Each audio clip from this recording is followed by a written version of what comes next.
introdução, tutorial aí do logo, né? Se você instalou, igual eu mostrei no último vídeo, vai aparecer uma tecla de atalho aí, você abre, clica no ícone, vai abrir aí o programa, né? E aí hoje o objetivo é mostrar algumas configurações, né? A gente ainda não vai mexer com o programa de fato não, né? Primeira coisa, repare que ele já começou, como eu falei, na linguagem de blocos, né, padrão. Então vamos modificar isso aí para da próxima vez que abrir ele já começar em ladder. Então eu vou vir aqui, ó, no ferramentas, opções, e aí aparece algumas coisas que a gente consegue modificar aqui, né? Se vocês olharem aqui tem o editor padrão, tá em FBD, eu vou mudar para ladder. Aqui também a gente consegue alterar o idioma, no caso só tem inglês, foi o que eu instalei, né? Algumas opções aqui de preferências, não compensa mexer nisso.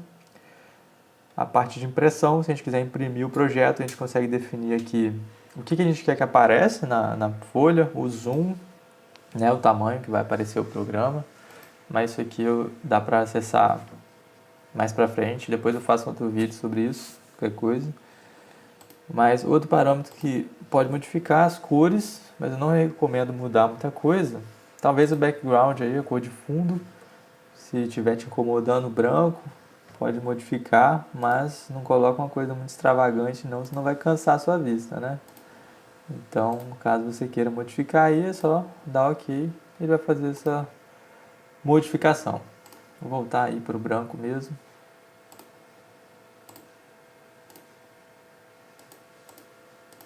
E OK.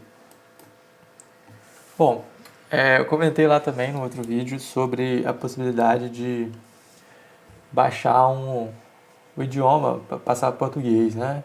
Eu baixei lá o arquivo, vou fazer o teste aqui também, se funciona ou não, se quiser passar para o português, o programa.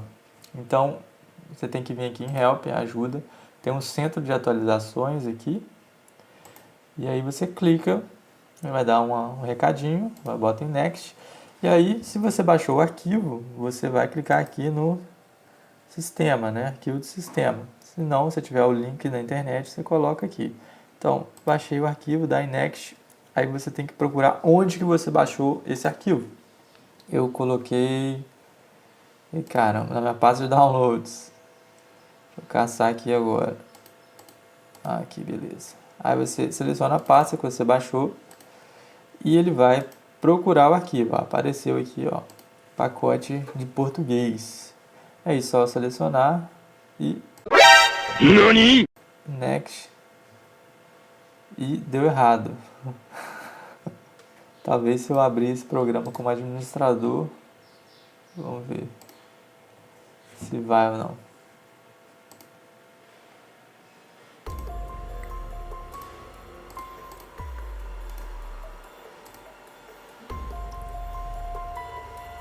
Pasta de downloads. Ok.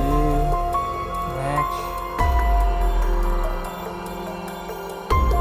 Aí, agora foi. Aí já tem algumas configurações, ó. Isso, muito bom. Aí ele vai fechar. E aí abriu de novo. E tá a mesma coisa. Vamos ver se eu consigo modificar aqui para português. Vamos ver se vai. Tem que reiniciar. Tá aí. Tá aí então em português agora. Ele continua abrindo diagrama de blocos, mas tudo bem. Não vou ficar triste. Vamos vir aqui, arquivo, abrir um novo e ladder.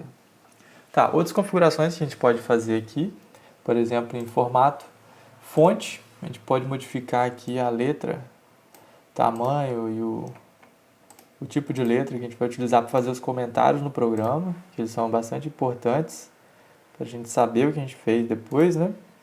Mas se você não quiser mudar aqui antes, você pode escrever o comentário depois modificando do jeito que você quiser. Aqui também em formato a gente consegue mexer no grid, né? Que é o espaçamento dos pontos da tela. Aqui, por exemplo, está 95, eu vou reduzir aqui para 20. Aqui tem, por exemplo, configuração da grade, né? Encaixar o bloco na grade, encaixar a conexão, visibilidade e usar como padrão. Se quiser, vai testando aí, você vai ver o que acontece, mas aí ó, as linhas ficaram mais próximas, né? É mais uma coisa de estética aí, organização, né? Quem prefere. Outra coisa, vocês estão vendo que a página aí, ela está em formato de paisagem, né? No ladder, o código é mais vertical, né? Porque no diagrama de blocos ele é mais horizontal, no ladder ele é mais vertical. Então a gente pode modificar também isso aqui em arquivo, configurações de página. Vamos colocar aqui para o portrait aí, ó, ao invés do paisagem, retrato, né? E aí, ok, vai ficar vertical. Eu prefiro pelo menos para fazer o ladder, né? E por último, a gente finalizar esse vídeo, uma coisa importante também que é as propriedades do programa, né? Se não aparecer quando você criar um novo, né, essa janelinha aqui em arquivo propriedades, você tem as configurações do seu programa, né? Configurações online, se você tiver em comunicação com ele, só as versões mais recentes do logo que suportam isso. Nós vamos mexer aqui na offline, né? No geral, se quiser fazer alguma configuração de IP, no caso a gente não vai trabalhar com essa parte. O tipo de hardware, isso aí é muito importante. Sempre que você for fazer um programa para controlador programável, você tem que definir qual que é o CLP que você está usando, né? Porque existem vários modelos diferentes e o seu programa precisa saber qual que é o que você está usando para saber os recursos disponíveis. No caso aqui, o último é esse OBA8, né? Nosso laboratório a gente tem o OBA6, esse standard aqui, o padrão. Então, você clica nele, ele já mostra os recursos que ele tem disponíveis. Se você usar um diferente do que você tem, você não vai conseguir passar para ele. Então vai dar algum erro. Então você pode selecionar antes ou depois também, mas o ideal é que selecione antes, que ele já vai liberar os recursos aí para você. Bom, aqui nas configurações de entrada e saída, você define, no caso das saídas, o padrão que ele vai usar ou de corrente ou de tensão, de 0 a 10 volts ou de 4 a 20 mA, que são os mais comuns. E se você for usar as entradas analógicas, que os logos costumam ter algumas entradas, você tem que vir aqui habilitar.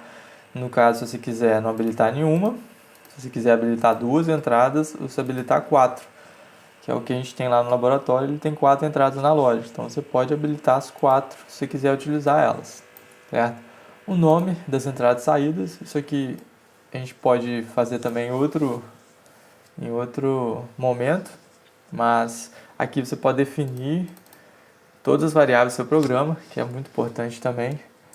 Colocar, por exemplo, botão 1, botão 2, sensor. No caso das saídas, coloca aí motor 1, motor 2, etc. Para ficar mais fácil de entender o programa. Se ficar só lá I1, I2, I3, Q1, Q2, fica muito confuso. Então, colocar aqui o nome facilita na hora de visualizar o programa. Outra coisa que a gente pode colocar é senha, né, para segurança. Se você colocar a sua senha aqui, só vai dar para acessar o seu código através da senha. Então, você pode, com isso, evitar acessos indevidos no seu programa, né, modificação de outra pessoa, alguma coisa assim. Aqui define o que você vai querer que apareça na telinha do logo quando ele iniciar, se é o tempo, a data, que é o padrão, ou as entradas e saídas, ou o menu. Aí você seleciona, que aí ele vai enviar essa informação quando você passar para o logo. Mensagem de texto, a gente vai configurar isso depois, quando for utilizar a telinha do logo também para escrever alguma coisa, não precisa mexer. Informações adicionais, se for fazer o projeto, coloca aí, né, o nome de quem fez, nome do projeto, nome de instalação, o cliente, qual parte do diagrama ele é, né, do projeto, quem que verificou o programa, testou, qual é o nome da empresa, qual é a versão. Essas são informações mais formais aí do programa, né? Estatísticas, acho que é referente à utilização do programa, qual foi a última vez, né, que abriu, etc. E o comentário também é bom usar, que aqui você descreve para que serve o código, né? Você pode colocar aí, por exemplo, o título do código e aí colocando as descrições do que ele vai fazer, que depois você abre o código e não sabe nem para que ele serve. Então você pode colocar aqui, que aí quando você for imprimir, vai aparecer essa página de comentário também, né? Você pode selecionar se quer ou não, mas aparece a tela e aí você vai já saber para que serve o seu programa, tá certo? Bom, as configurações iniciais são isso. Na próxima oportunidade a gente fala da programação em si, dos recursos do Logo, certo? Até a próxima aí, valeu!